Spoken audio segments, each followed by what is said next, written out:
विश्व पर्यावरण दिवस के अवसर पर आयोजित कॉन्फ्रेंस ऑफ पंचायत 2022 के आज के इस कार्यक्रम में मेरे साथ वर्चुअली जुड़े प्रदेश के वन, पर्यावरण और जलवायु परिवर्तन विभाग के मंत्री डॉक्टर अरुण कुमार सक्सेना जी, राज्य मंत्री Shri K P. Malik ji, country director German development corporation Sushri Julie रिवेरी,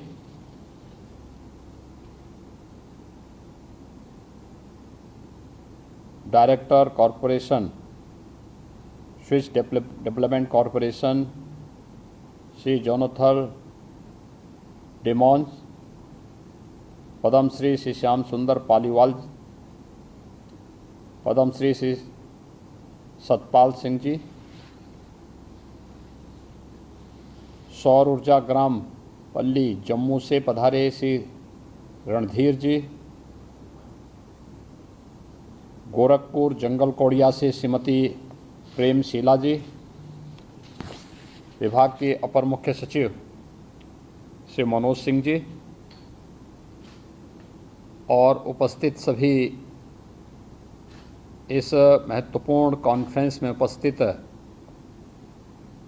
पर्यावरण से जुड़े हुए सभी स्टेक होल्डर्स, उत्तर प्रदेश की सभी 58,000 ग्राम पंचायतों के प्रतिनिधिगण और उपस्थित भाइयों बहनों, आज विश्व पर्यावरण दिवस है। मैं सबसे पहले आप सबको इस दिवस की हृदय से बधाई देता हूं। आप सबके प्रति मैं अपनी शुभकामनाएं भी व्यक्त करता हूं। एक अच्छा पर्यावरण ही जीव सृष्टि के सुखद और यशस्वी जीवन की आधारशिला बन सकती है और इसी दृष्टि से हम सब के सामने आज जो विषय रखा गया है वह जलवायु परिवर्तन से होने वाले दुष्परिणामों के बचाव के लिए हमारी पंचायतों की भूमिका क्या हो सकती है, इस महत्वपूर्ण विषय को लेकर के आज यह कॉन्फ्रेंस यहाँ पर आयोजित की गई है। हम सब जानते हैं कि ग्राम पंचायतें हमारी लोकतांत्रिक व्यवस्था की सबसे आधारभूत इकाई है।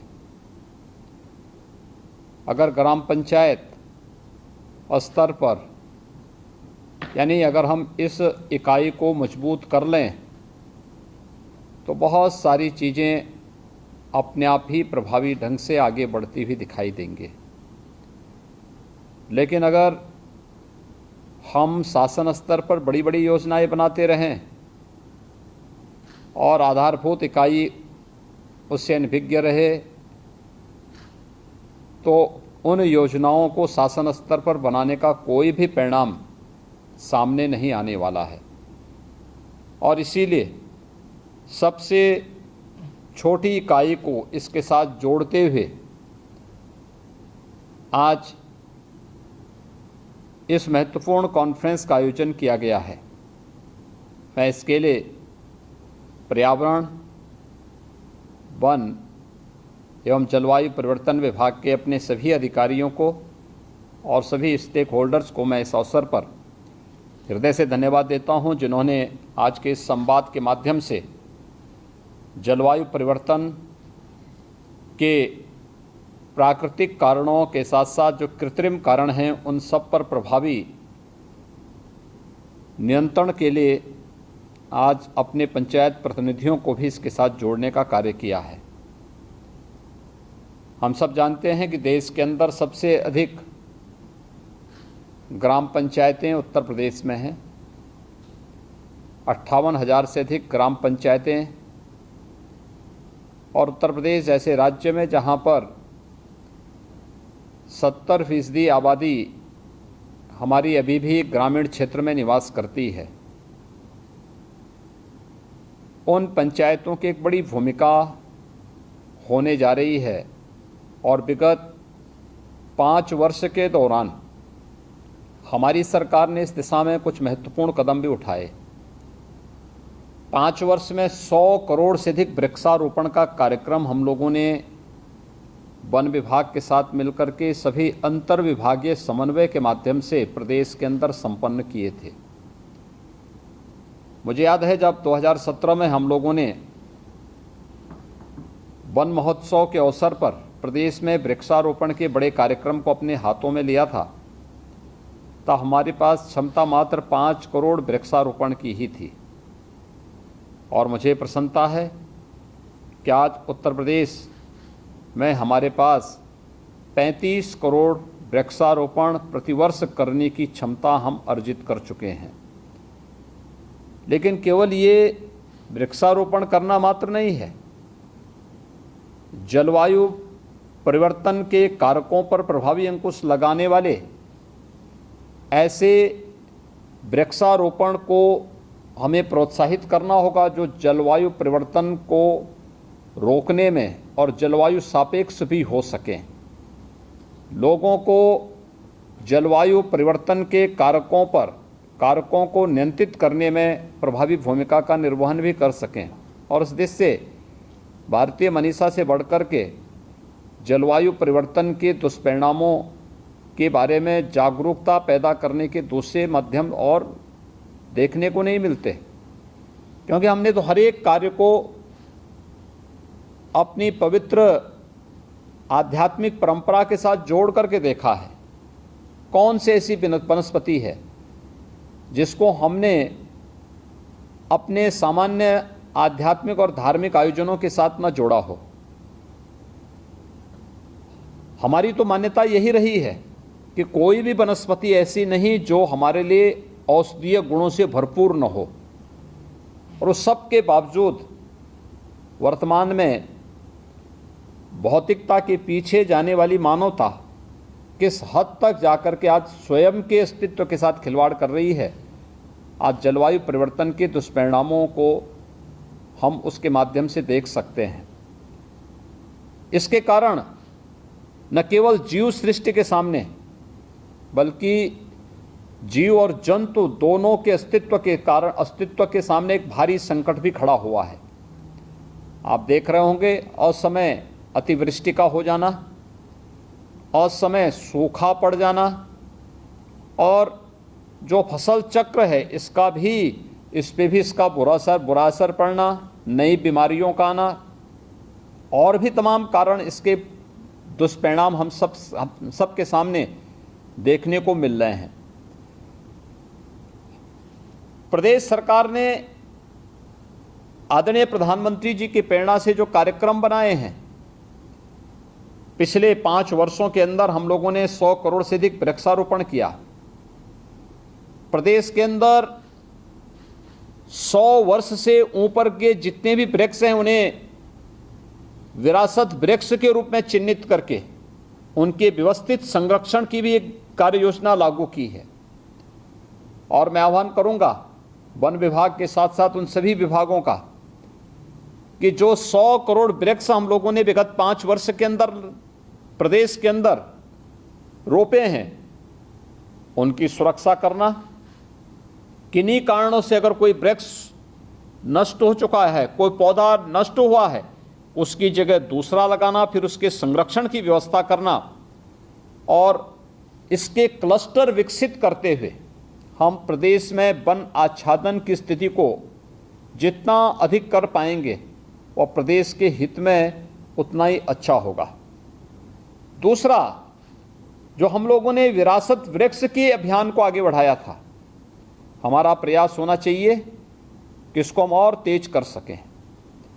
तीसरा, नेचुरल फार्मिंग को बढ़ावा देने के लिए यूनियन बजट में आदरणीय प्रधानमंत्री जी ने गौ आधारित खेती को प्रोत्साहित करने के लिए zero chemical, zero fertiliser, zero pesticide से युक्त वह खेती जो गौ आधारित होगी और जीरो बजट की होगी। सफलतापूर्वक ये खेती बहुत सारे प्रगतिशील किसान उत्तर प्रदेश में वर्तमान में कर रहे हैं। इसको प्रोत्साहित करने का एक विशेष अभियान हमारा होना चाहिए। इसके साथ हम सबको भी जोड़ना होगा। गंगा के पवित्र गंगा नदी के 5-5 किलोमीटर के दोनों दायरों में इस प्रकार की खेती और बागवानी को प्रोत्साहित करना। बुंदेलखंड जैसे क्षेत्र को हम लोगों ने प्राकृतिक खेती के लिए इस बजट में पूरा प्रावधान भी किया है और मैं आपका आह्वान करूंगा कि हम इसके साथ जुड़ें। सरकार इसमें सब्सिडी भी देगी। हर एक कमिश्नरी में हम लोगों ने इसके लिए टेस्टिंग लैब भी स्थापित कर दी है कि जो प्रोडक्ट किसान के यहाँ से आएगा उसकी मार्केटिंग करने की व्यवस्था, उसे हर प्रकार का प्रोत्साहन कर देने की व्यवस्था सरकार अपने स्तर पर करेगी। आज जब हम इस महत्वपूर्ण विषय के साथ जुड़े हुए हैं, यह वर्ष है देश की आज़ादी का अमृत महोत्सव वर्ष और प्रधानमंत्री मोदी जी ने हमें इस वर्ष के लिए प्रत्येक ग्राम पंचायत को कोई संकल्प दिया है।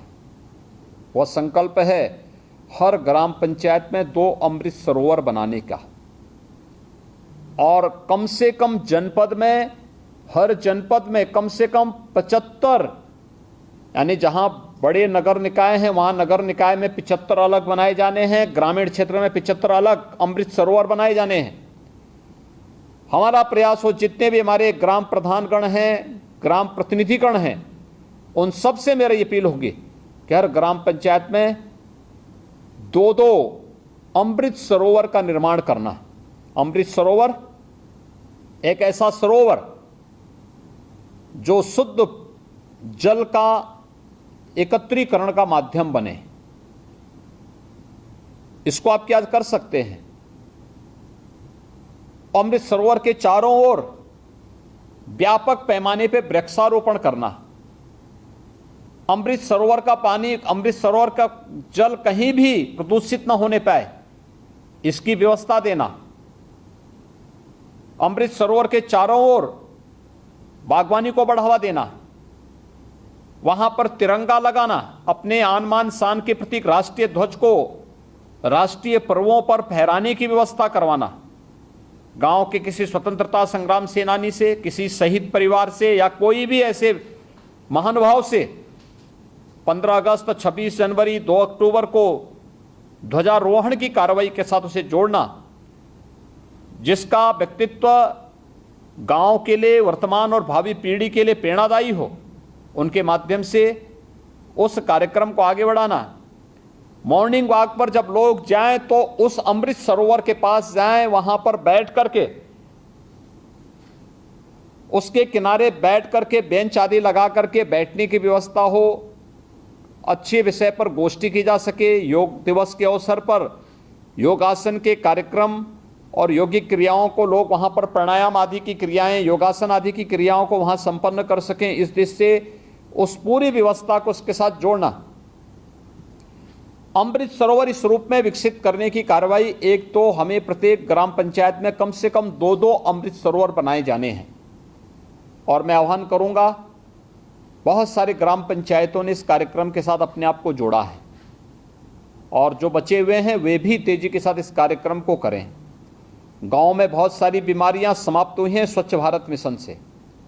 हम सबको याद रखना होगा कि अब गांव में हम जाते हैं, गांव की पगडंडियां, गांव की सड़कें साफ सुथरी दिखती हैं। आज से 5 साल पहले ऐसी स्थिति नहीं थी। गांव में पैदल आप नहीं जा सकते थे, गंदगी होती थी, बदबू आती थी। आज गांव साफ सुथरे हैं। इसका परिणाम तमाम प्रकार की बीमारियों से भी मुक्ति का मिला है। इंसेफ्लाइटिस समाप्त हो चुका है। कालाजार उत्तर प्रदेश ने नियंत्रित कर दिया है और भी तमाम प्रकार की ऐसी बीमारियां हैं जिनको हम लोग रोकने में सफल हुए हैं, लेकिन अभी भी हमें एक लंबी दूरी तय करनी है और इस दृष्टि से अमृत सरोवर के इस पवित्र कार्यक्रम के साथ हमें जुड़ना है। आज मैं गोरखपुर के संत कबीर नगर जनपद में गया था। संत कबीर नगर जनपद में मगहर में मध्यकालीन संत कबीरदास जी की निर्वाण स्थली है। मगहर में और मगहर से होते हुए बहती है एक छोटी सी नदी आमी नदी। 5 वर्ष पहले आमी नदी की स्थिति क्या थी? 5 वर्ष पहले यह नदी सिद्धार्थ नगर से निकलती है, संत कबीर नगर, फिर गोरखपुर, फिर संत कबीर नगर, फिर गोरखपुर होते हुए गोरखपुर जनपद में राप्ती नदी में मिलती है। 5 वर्ष पहले इस नदी में इस मौसम में बहुत बदबू आती थी, पूरा पानी काला था। गोरखपुर में यानी अपने उद्गम स्थल से लेकर के जहां जहां ये नदी होते हुए जाती थी, पूरा पशुपालन की दृष्टि से कभी सबसे समृद्ध क्षेत्र माना जाता था। लेकिन एक समय ऐसा भी आया जब नदी के प्रदूषण के कारण खेती भी और बाड़ी भी दोनों ही इस पूरे नदी के दोनों ओर के नष्ट हो गए, लुप्त प्राय हो गए। और राप्ती नदी में जहां आमी नदी का जल मिलता था, जहां दोनों नदियों का संगम होता था, उसके आसपास भी सभी जलीय जीव नष्ट हो गए थे, क्योंकि गोरखपुर से होते हुए बहती थी नदी और गोरखपुर में ही संगम भी होता था। तो मैंने 5 वर्ष पहले बहुत सख्ती से इस बारे में कहा कि अगर नदी प्रदूषित रही तो हर एक स्तर पर जवाबदेही तय होगी। ग्राम पंचायत, नगर निकाय, जनपदों, सभी औद्योगिक इकाइयों, सबकी जवाबदेही तय की गई। और आज मैं था वहाँ पे, मैंने देखा एकदम साफ सुथरा जल था, जलीय जीव थे नदी में, इतना साफ सुथरा था, इतनी व्यवस्था साफ सुथरी थी, लगता था कि वास्तव में ऐसे ही हम सभी नदियों के जल को निर्मल और अविरल कर सकते हैं। मैं देख रहा था आज वहाँ पर कि तमाम गाय भैंस नदी के तट पर चर रहे थे, घूम रहे थे और पूरा जल एकदम निर्मल था। अगर आमी नदी निर्मल हो सकती है, कोई बदबू नहीं, एकदम साफ सुथरी थी, हम अपने गांव के तालाब को क्या साफ सुथरा नहीं कर सकते? हर ग्राम पंचायत कर सकती है। गांव की आत्मनिर्भरता का माध्यम ये तालाब बन सकते हैं, एक अमृत सरोवर बनाने के लिए। और दूसरा, मैंने पंचायती राज विभाग से कहा था, हर ग्राम पंचायत में फालतू भूमि होती है, गौचर भूमि भी होती है और खाद का गड्ढा भी होता है। नहीं है, आप क्रिएट करिए, बनाइए। ग्राम पंचायत में खाद का गड्ढा भी आप अवश्य बनाइए और खाद का गड्ढा बनाकर के जितना सॉलिड वेस्ट गांव का निकलता है, उस सॉलिड वेस्ट को उसी खाद के गड्ढे में गांव से दूर एक जगह आप डालिए। और साल भर में जब वह एक गड्ढे में आप डालेंगे, साल में पूरे साल भर में उससे कंपोस्ट बनेगा, फिर उस कंपोस्ट की पैकिंग करके आप मार्केटिंग करिए। गांव की अपनी नर्सरी बनाइए, गांव में उसका उपयोग करिए। प्राकृतिक खेती के लिए या जैविक खेती के लिए लोगों को प्रोत्साहित करिए, उसके लिए आप उपलब्ध करवाइए। गांव में नर्सरी डेवलप करिए। गांव में वृक्षारोपण के जिस अभियान को आप आगे बढ़ाएंगे, इन कार्यक्रमों को आप आगे बढ़ाइए, उसके साथ इसको जोड़िए और हर वर्ष उस खाद के गड्ढे को आप तैयार करिए। सरकार ने पहले से व्यवस्था बनाई है कि हर ग्राम पंचायत में अप्रैल से जून तक गांव के तालाब को हम कुम्हार माटी कला बोर्ड से जुड़े हुए, जो कुम्हार जाति से जुड़े हुए लोग हैं, उनको उपलब्ध करवाएंगे। वे मिट्टी निकालेंगे, फ्री में मिट्टी निकलेगी और जल संरक्षण के लिए तालाब आपका तैयार हो जाएगा। थोड़ा सा प्रयास करके हम इस कार्यक्रम के साथ जुड़ सकते हैं। और मेरा आप सबसे अपील होगी, प्रदेश की सभी 58,000 ग्राम पंचायतों से मेरी अपील होगी कि हम अपनी ग्राम पंचायत को आदर्श ग्राम पंचायत बनाने की कार्रवाई करें। अभी आपने देखा होगा, 3 दिन पहले आदरणीय राष्ट्रपति जी और आदरणीय प्रधानमंत्री जी कानपुर देहात के छोटे से गांव परोख में गए थे। वह गांव आदरणीय राष्ट्रपति जी का पैतृक गांव है और उस गांव में भी मुझे 2 अमृत सरोवर देखने को मिले थे। वह गांव आज आदर्श गांव है। गांव में अपने जितने भी विद्यालय हैं, परिषदीय विद्यालय हैं, उन सभी को ऑपरेशन कायाकल्प के माध्यम से अच्छी व्यवस्था वहां गांव पंचायत ने बनाई है। जूनियर हाई स्कूल को बहुत अच्छे ढंग से बनाया है। आंगनबाड़ी केंद्र को भी बहुत अच्छा तैयार किया है। सामुदायिक केंद्र को भी अच्छा बनाया है। गांव का मंदिर अत्यंत सुंदर बनाया गया है। गांव में मंडी स्थल बहुत अच्छा तैयार किया गया है। ऐसे ही गांव में अलग अलग ओपन जिम का निर्माण भी किया गया है। गांव का अपना खेल का मैदान है। गांव में ड्रेनेज की प्रॉपर व्यवस्था की गई है। गांव में शुद्ध पेयजल की व्यवस्था भी की गई है। गांव में स्ट्रीट लाइट की व्यवस्था भी है। गांव में घरौनी वितरण होने के साथ साथ हर एक गांव में अंकित है कि किस किस घर को घरौनी मिल गई है पीएम स्वामित्व योजना के अंतर्गत। ये कार्य हम भी अपनी ग्राम पंचायतों में कर सकते हैं और मुझे लगता है कि अब जनता बहुत जागरूक हो गई है।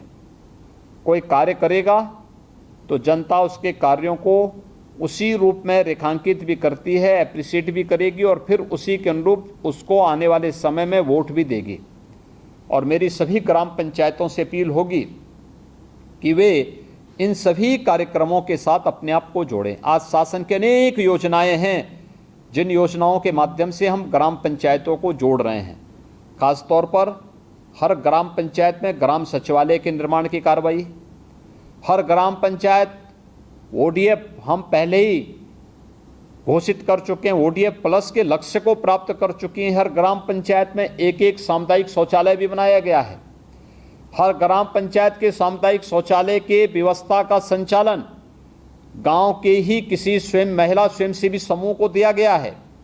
हर ग्राम पंचायत के अंदर एक वीसी सखी की तैनाती की गई है जो गांव में बैंकिंग के पूरे लेन देन का कार्य वहां पर गांव के माध्यम से ही संचालित कर रही है। हर ग्राम पंचायत को एक पंचायत सहायक भी उपलब्ध कराया गया है जो गांव के सभी कार्यों में ग्राम प्रधान का सहयोग कर रहे हैं।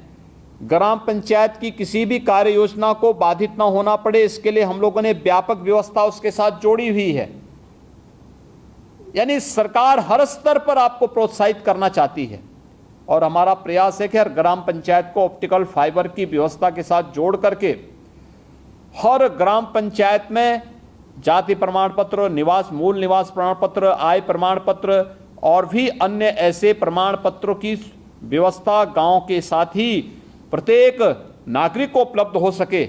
इस व्यवस्था के साथ भी सरकार ग्राम पंचायत को जोड़ करके एक आत्मनिर्भर गांव और राष्ट्रपिता महात्मा गांधी के ग्राम स्वराज के उस परिकल्पना को साकार करने के लिए उत्तर प्रदेश की सभी ग्राम पंचायतों को जोड़ना चाहती है। अगर सरकार इसके लिए प्रतिबद्ध है, प्रधानमंत्री मोदी जी का मार्गदर्शन और आशीर्वाद इस देश से अगर आपके साथ में है, तो फिर हम सबको चाहिए कि हम जलवायु परिवर्तन से निपटने के लिए हम भी अपने स्तर पर इस जागरूकता का हिस्सा बने। और इस दिश से इस वर्ष में, अमृत महोत्सव वर्ष में, हम लोगों का प्रयास होना चाहिए कि अमृत सरोवर के चारों तटों पर हम व्यापक पैमाने पे अच्छा वृक्षारोपण करें। पीपल, पाकड़, बरगद, नीम, आम या उस प्रकार के वृक्षों को, मौलश्री है या अन्य तमाम ऐसे वृक्षों को हम लगा सकते हैं जो वहाँ पर गांव के लिए छायादार भी हो, अच्छे फलदार भी हों, इमारती लकड़ी भी प्रदान कर सकते हों और भी अन्य प्रकार से उपयोगी बन सकते हों। इसलिए हर ग्राम पंचायत 75 वृक्ष लगाने की कार्रवाई इस अवसर पर जरूर, वन महोत्सव के अवसर पर जरूर करेंगे। हर ग्राम पंचायत अभी से जमीन चिन्हित करके अमृत सरोवर के तटों पर, और हम लोग किसी न किसी नोडल अधिकारी को इस अवसर पर हर ग्राम पंचायत में भेजेंगे। किन गांवों ने किया है, किन गांवों ने नहीं किया है, ये सभी चीजें वहां तय हो जाएंगी। और इस लक्ष्य को प्राप्त करने के लिए अभी से गड्ढा बनाना, उसमें खाद वगैरह डालने की व्यवस्था करना, उसकी सुरक्षा, घेराबंदी करके सुरक्षा की व्यवस्था करना, गांव के लोगों को उसके साथ जोड़ना, वृक्षारोपण की शुरुआत गांव के किसी बुजुर्ग व्यक्ति के द्वारा, किसी स्वतंत्रता संग्राम सेनानी, किसी शहीद परिवार, स्वतंत्रता संग्राम सेनानी के परिवार के किसी सदस्य से, किसी आर्मी के रिटायर्ड कोई भी अधिकारी या कोई भी जवान जो रिटायर्ड होगा आर्मी से, उनके माध्यम से या गांव के किसी संभ्रांत नागरिक के माध्यम से इसकी शुरुआत करा करके मेरा गांव मेरी धरोहर के रूप में उसे विकसित किए जाने की कार्रवाई के साथ अगर आप जुड़ेंगे, बहुत सारी जो कृत्रिम कारण हैं जलवायु परिवर्तन के, उसको नियंत्रित करने में हमें सफलता प्राप्त हो सकती है। और इस दिशा में हम सबका जो सामूहिक प्रयास होगा वह हमें सफलता की ऊंचाइयों तक पहुंचाएगा। जलवायु परिवर्तन के कारकों में पर जो मुख्य कृत्रिम कारण है उनको हम नियंत्रित करेंगे, और कृत्रिम कारणों को हम नियंत्रित कर लेंगे तो प्राकृतिक कारण भी धीरे धीरे करके नियंत्रित होते हुए दिखाई देंगे। मुझे विश्वास है कि आज की ये कॉन्फ्रेंस ग्राम पंचायतों के माध्यम के साथ जुड़ते हुए पंचायती राज विभाग की इस कार्यक्रम को सफलता की नई ऊंचाइयों तक पहुंचाने में अपना योगदान देगा। अंतर विभागीय समन्वय के माध्यम से हम इन्हें प्रभावी ढंग से नियंत्रित करने में, इसको सफलता की नई ऊंचाइयों तक पहुंचाने में सफल होंगे। मैं इस पूरी कॉन्फ्रेंस के प्रति अपनी शुभकामनाएं देता हूं। बहुत बहुत धन्यवाद। जय हिंद।